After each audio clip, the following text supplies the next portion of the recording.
Hai, assalamualaikum.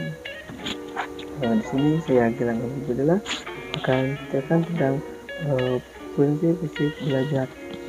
Nah, prinsip itu adalah acuan dasar atau sesuatu yang dijadikan pedoman atau juga dijadikan pegangan. Jadi bahasa lainnya prinsip belajar itu adalah pegangan yang digunakan pada saat proses belajar atau hal-hal yang mendasar dalam proses pembelajaran. Nah, prinsip dasar yang pertama adalah perhatian dan motivasi.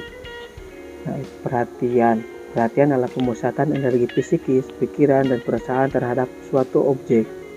Contohnya misalkan kalian lihat batu di pinggir jalan, bengong, duduk, jongkok. Nah, itu bagian dari perhatian.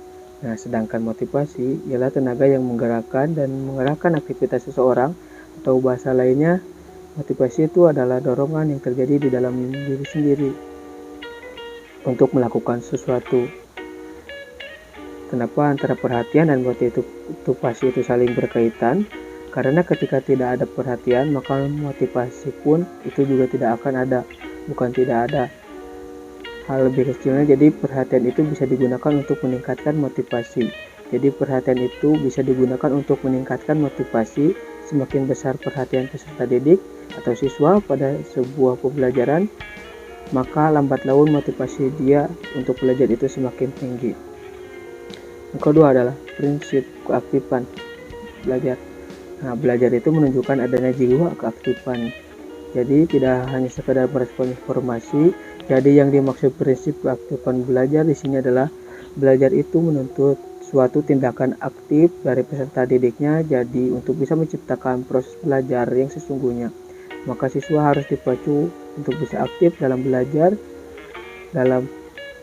Gimana salah satunya adalah aktif untuk berkontribusi dalam pembelajaran dan harus terus usaha untuk mencari dan menemukan ilmu-ilmu yang baru. Nah, ketiga ada prinsip keterlibatan langsung. Prinsip keterlibatan langsung ini maksudnya adalah semakin banyak aktivitas yang dilakukan pada siswa dalam proses pembelajaran, maka akan semakin mudah siswa tersebut untuk memahami sebuah materi. Nah, di sini ada rangkaian. Jadi ketika seseorang belajar hanya dengan membaca, maka dia hanya mampu menyerap informasi dari hasil bacanya itu sebesar 10%. Kalau dia belajar dengan cara mendengar, berarti hanya mendapatkan 20% ilmu yang dia pelajari. Nah, kalau kalian melihat gambar dan melihat video, ilmu yang diserap itu sebesar 30%. Kalau misal kalian melihat video sekarang terus audionya dinyalain, maka ilmu yang bisa diserap itu sekitar 50%. Kalau misalnya mau ilmu yang tersebut itu lebih besar dan lebih banyak, maka kalian harus mengutarakan atau mengulang apa yang sudah disampaikan dengan cara berbicara atau bertanya ataupun berdiskusi. Kemudian menuliskan hasil-hasil diskusi kalian atau membaca catatan kalian. Melakukan diskusi, membuat catatan terhadap suatu materi, maka informasi yang bisa kalian serap itu sekitar 70% saja. Lebih besar lagi, maka kalian harus melakukan aktivitas tersebut. Nah, yang keempat adalah prinsip pengulangan. Nah, prinsip pengulangan ini bertujuan untuk mengaktifkan daya yang ada di dalam tubuh, di dalam diri individu atau manusia. Dayanya itu ada apa saja? Nah, mengamati, menanggap, merespon, mengingat, menghayal, merasakan, dan berpikir. Jadi tujuan dari prinsip pengulangan ini adalah untuk semakin mempertajam ilmu yang sudah kita miliki.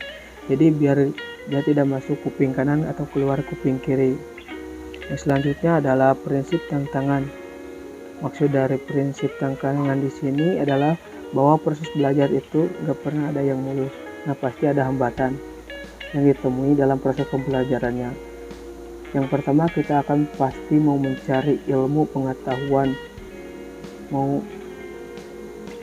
belajar, dan niatan kita untuk belajar itu masuk dalam bagian mencari konsep yang mau kita pelajari. Tapi di tengah-tengah konsepnya ternyata kalian menemukan hambatan. Ya, kalian mau buat makalah, hal itu proses pencarian yang kalian buat makalah. Tapi tiba buku yang mau kalian pakai itu membuat makalah ternyata nggak ada, kalian nggak nemu. Nah, itu namanya hambatan.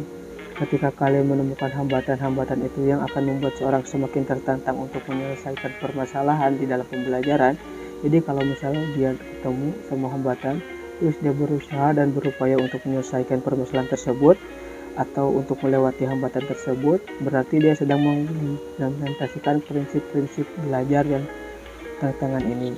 Yang keenam ada prinsip balikan dan penguatan. Nah, prinsip balikan dan penguatan atau feedback ini adalah umpan balik atau respon secara langsung yang diberikan oleh guru pada saat siswa selesai belajar. Sedangkan penguatan adalah makna dari balikan yang diberikan. Dan terakhir adalah prinsip perbedaan individual. Nah, prinsip ini sangat harus kita pegang dan dijadikan pedoman dalam proses pembelajaran. Kenapa? Karena perlu digarisbawahi bahwa setiap individu adalah makhluk yang unik dan berbeda satu sama lain, jadi tidak bisa disamakan.